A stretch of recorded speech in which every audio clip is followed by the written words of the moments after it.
What up, everyone? It's your boy again, and your coach, George Calioris. This is Anabolic State of Mind video Strongman blog. These are axle deadlifts from a 4-inch lift. It's about 320. Really been kind of down about my deadlift, my deadlift lately. I used to be really good at deadlifting. I took a lot of pride in my deadlift. I loved the deadlift. I was pretty flexible. I can get my knees up pretty high. Maintain a really structured, rigid posture the entire time. And lately, I just don't feel like I am. Maybe I am, but I just feel like I'm not staying as tight as I normally do. Not really too happy about it. I need to go back to the drawing books after this is over, and I need to just rebuild my deadlift from the ground up. You can see that even though my upper back rounds a little bit, my low back does not move. And that's key. You can have a little bit of thoracic rounding.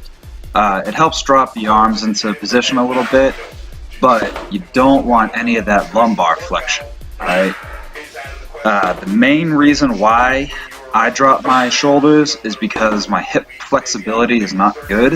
I can't really bring my knees up past 90 degrees that well. And you need a little more than 90 degrees to get into a good deadlift position. I've always been kind of a high hip deadlifter. You can see here I don't get my elbow tucked in that well either. I've always been kind of a high hip deadlifter, and I think it's mostly just because of my long femurs, which is something I've actually noticed lately.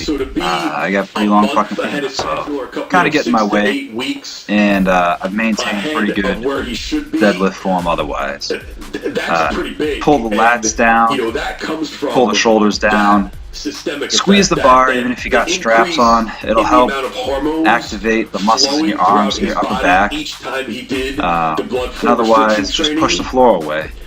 Don't worry too much about the deadlift. You're not gonna really hurt yourself deadlifting unless you're an asshole. If you're modest about it, you'll be alright. Just fucking pull some weight for some reps.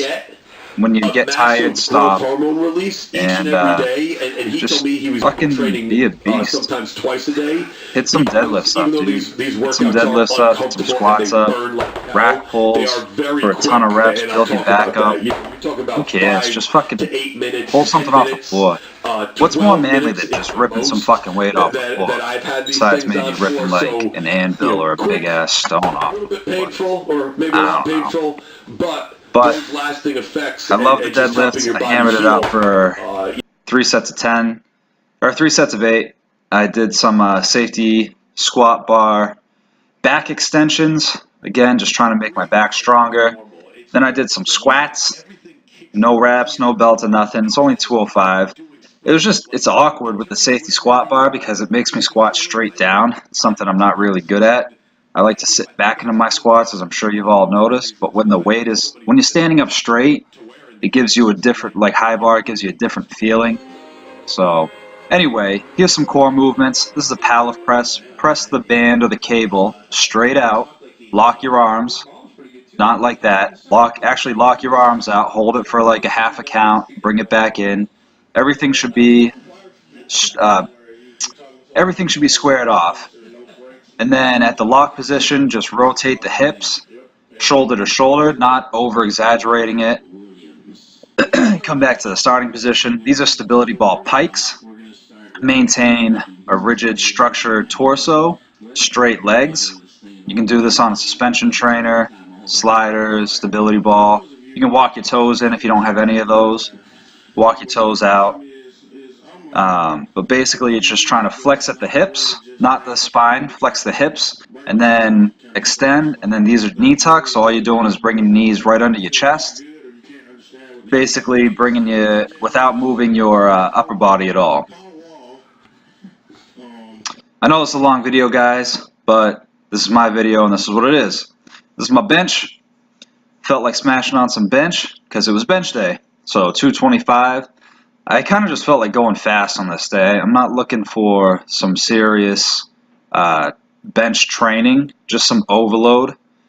You can see I tuck my elbows in at the bottom, and then I flare them in, or I screw them at the top. You screw the elbows just kind of out at the top, and it lets you kind of push the weight up and back a little bit over the pecs and over the triceps and shoulders, so everything stays aligned. It lets you use your lats I threw the belt on because my back was wonky from the deadlifting the day before.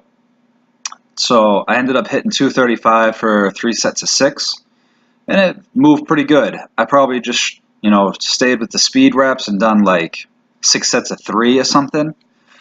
But alas, I did 3 sets of 6 and hammered it out. I wanted to leave this video in even though it's not as flattering as some other camera angles, because you can see my left arm, I don't tuck in as well, and that's the shoulder that I've been having a lot of issues with, and the elbow I've been having a lot of issues with. So it's paramount, it's really fucking important that you tuck your elbow in at the bottom of the lift and you can drive the weight with a flexed arm. Forget it. Tuck your elbow in at the bottom of the lift, push it up from the bottom. How about that? These dumbbell presses, I did 2 sets with the incline like this. I dropped the incline down one, I did another set. I went to a flat bench and did a set, and then I did a floor press and did a set. So I did 5 sets of dumbbell presses to failure, each one getting a little bit lower and a little bit easier each time. And that's just how you get fucking jacked. You hit the arms from different angles, you hit the shoulders from different angles, so get jacked, get strong. That's basically it, guys. Appreciate you watching. If you hung out this far, you're an animal, and hopefully you'll get stronger because of it. Take care. Comb your hair.